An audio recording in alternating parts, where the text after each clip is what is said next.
Assalamualaikum warahmatullahi wabarakatuh. Perkenalkan, nama saya Nurul Fitriah dengan NIM 62111111016.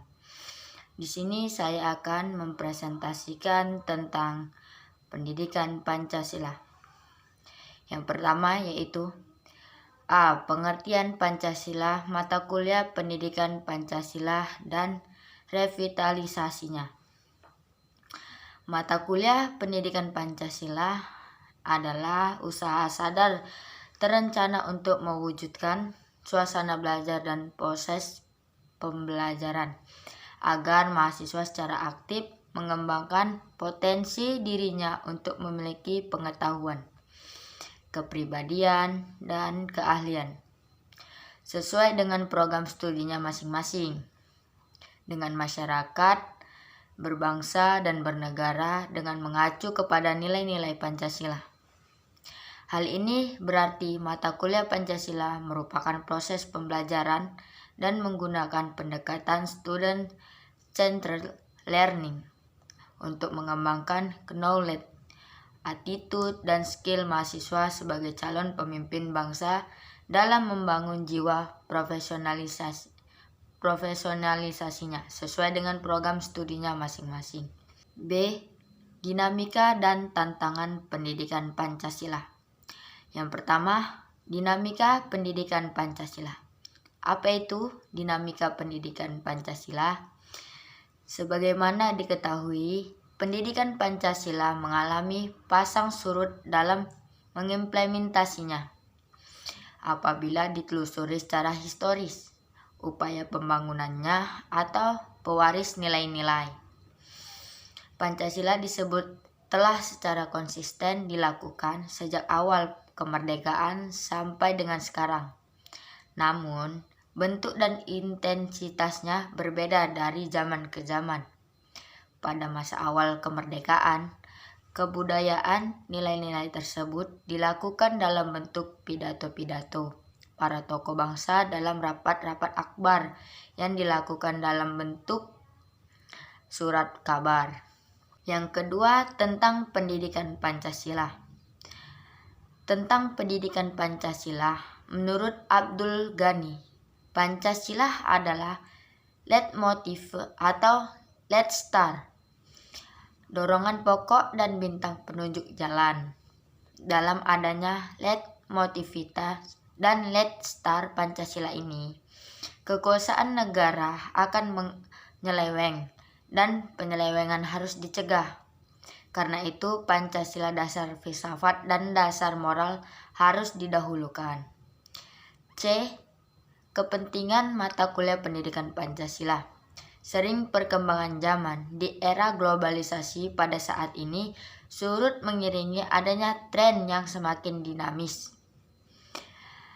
dan selalu diwarnai oleh ketidakteraturan dan ketidakpastian. Teknologi informasi yang berkembang cepat telah membawa dampak bagi kehidupan manusia. Berdampak menguntungkan dan merugikan. Berdampak menguntungkan apabila mampu memanfaatkannya untuk meningkatkan taraf hidup. D. Landasan dan dasar-dasar pendidikan Pancasila. Dasar yang pertama yaitu dasar historis. Bangsa Indonesia terbentuk melalui suatu proses sejarah yang cukup panjang. Proses sejarah itu dimulai sejak zaman Kerajaan Kutai, Sriwijaya, Majapahit, Denmark, Pajang, dan Mataram sampai datang bangsa lain yang menjelajah serta menguasai bangsa Indonesia. Beratus-ratus tahun bangsa Indonesia dalam memperjalankan hidup perjuangan untuk menemukan jati dirinya sebagai suatu bangsa yang merdeka. Yang kedua, dasar filosofi. Yang kedua, dasar filosofi. Ketika Republik Indonesia diproklamasikan pasca Perang Dunia Kedua, dunia dicekam oleh pertentangan ideologi kapitalisme dengan ideologi komunisme. Kapitalisme berakar pada paham individualisme yang junjung tinggi kebebasan dan hak-hak individu. Yang ketiga, dasar sosiokultural. Secara kultural, unsur-unsur Pancasila terdapat pada istiadat, tulisan, bahasa, slogan, kesenian, kepercayaan, agama, dan kebudayaan pada umumnya.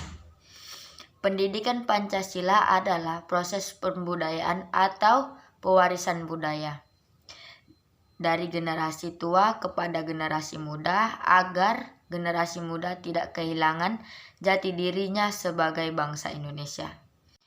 Yang keempat yaitu dasar yuridis. Landasan yuridis menyangkut aturan perundang-undangan yang mendasari pelaksanaan pendidikan Pancasila. Pancasila secara yuridis konstitusional secara formal menjadi dasar negara sejak dituangkan rumusan Pancasila dalam pembukaan Undang-Undang Dasar 1945. Kerangka konseptual pendidikan Pancasila. Kerangkanya seperti dan visi dan misi pendidikan Pancasila. Visi pendidikan Pancasila terwujud kepribadian sifat atas akademik yang bersumber pada nilai-nilai Pancasila. Misi pendidikan Pancasila. Yang pertama, mengembangkan potensi akademik peserta didik. Yang kedua, menyiapkan peserta didik untuk hidup dan berkehidupan dalam masyarakat, bangsa dan negara. 3. Membangun budaya berpancasila sebagai salah satu determinan kehidupan atau misi sosial kultural.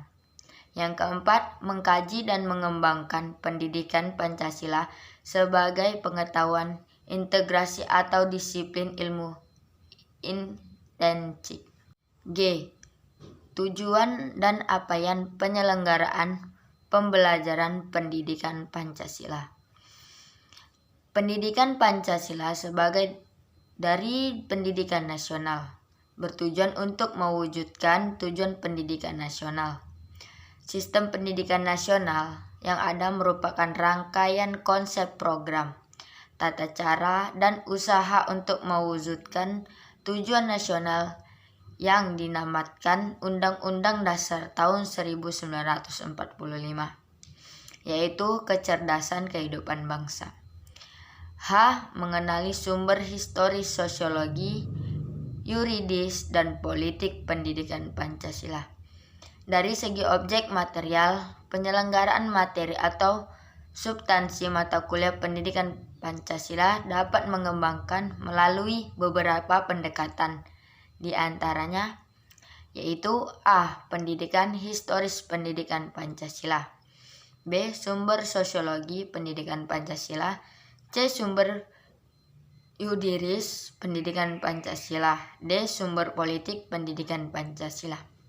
Dan yang terakhir adalah ruang lingkup materi atau KI atau KD mata kuliah pendidikan Pancasila. Terima kasih, itulah dari penjelasan saya. Wabillahi taufiq wal hidayah. Assalamualaikum warahmatullahi wabarakatuh.